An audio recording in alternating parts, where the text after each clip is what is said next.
It started with a single word: stealing. Not "thank you," not "these are great," not even a quiet nod of appreciation. Just stealing. That was the word my husband used when I came home, proud of myself, holding a box with his brand new sneakers. I thought I was doing something kind. I thought I was being thoughtful.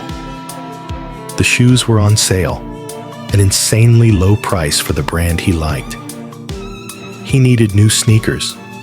I was already out shopping for the week's groceries, and I imagined the small smile he might give me when he saw I'd thought of him. Instead, I got the look, the tight jaw, the sharp inhale, and then the word. He said I'd made a huge mistake, that I'd bought something not on the list, that no matter the price, no matter the reason, it was unacceptable. And then he dropped the sentence that would stick with me for days. Buying them without his permission was stealing.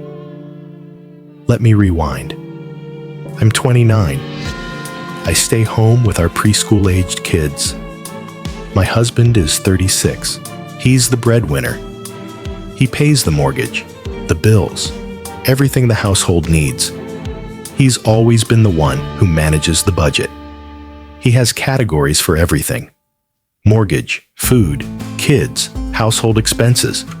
He calculates every dollar. Lately, he's been overwhelmed. He told me he wanted me to handle the grocery shopping. But before he let me, he made me write down a list of every single thing I planned to buy. He calculated the total, so he'd know exactly how much I'd be spending when I took his credit card. The rules were clear. I was never allowed to get anything not on that list unless I could pay for it some other way. At first, I told myself it wasn't a big deal. Maybe it would even help us save. Maybe this was just his way of managing stress. But that day, standing in the store aisle with those sneakers in my hands, I made a choice. I thought, he needs new ones. I thought, this will make him happy. I thought, the price is too good to pass up. I didn't think it would lead to hours of arguing. When I showed him the shoes, he didn't see the gesture. He didn't hear the unspoken, "I was thinking of you." He just saw that they weren't on the list.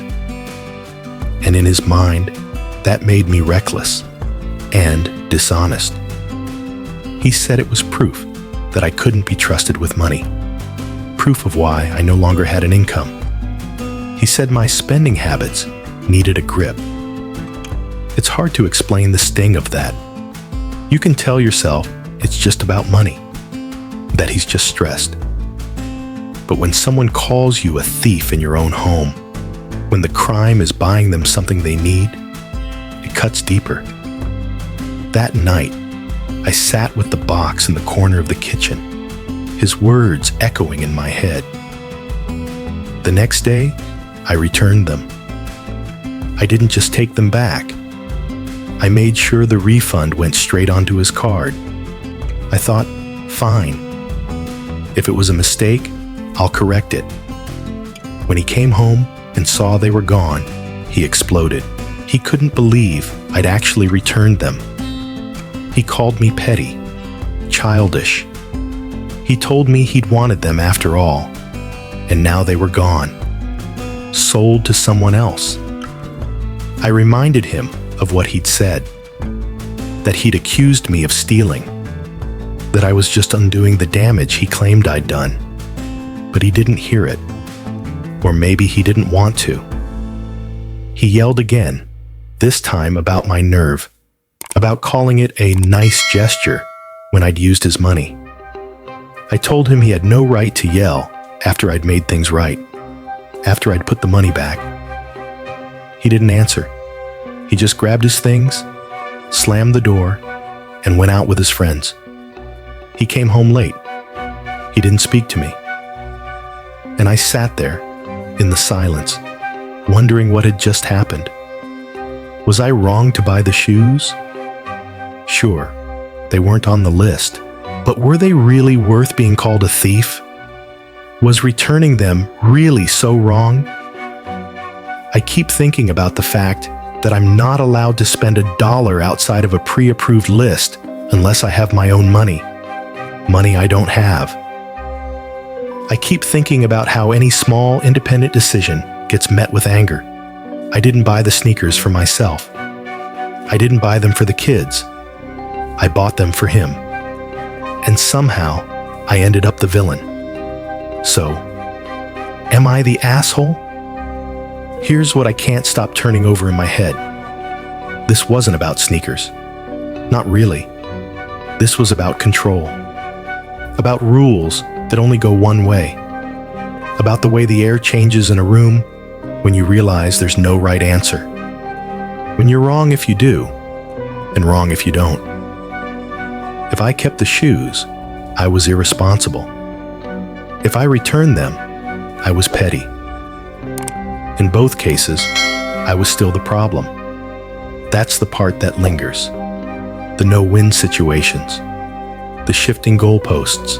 And maybe that's why this story matters beyond just me. Because there are people listening right now who know exactly what this feels like. Who have been in rooms where their every choice is criticized, where rules are made to keep them small, where they start questioning their own sense of what's reasonable. If you've ever been in that place, you know how easy it is to lose sight of what's normal. You start thinking maybe you are overreacting. Maybe you are in the wrong. Maybe this is just what marriage looks like. But here's the truth. Partnership is supposed to feel like standing on the same side of the table, looking at the problem together. Not like standing across from someone, waiting for the next blow. So here's my question to you. Not about shoes, not about budgets, but about dignity. When someone you love treats you like a suspect instead of a partner, how long before you start believing you're guilty? And if you're listening to this and feeling that knot in your stomach, ask yourself, is it time to start believing something else instead? Because maybe the real question isn't, am I the asshole? Maybe it's, am I still willing to live like this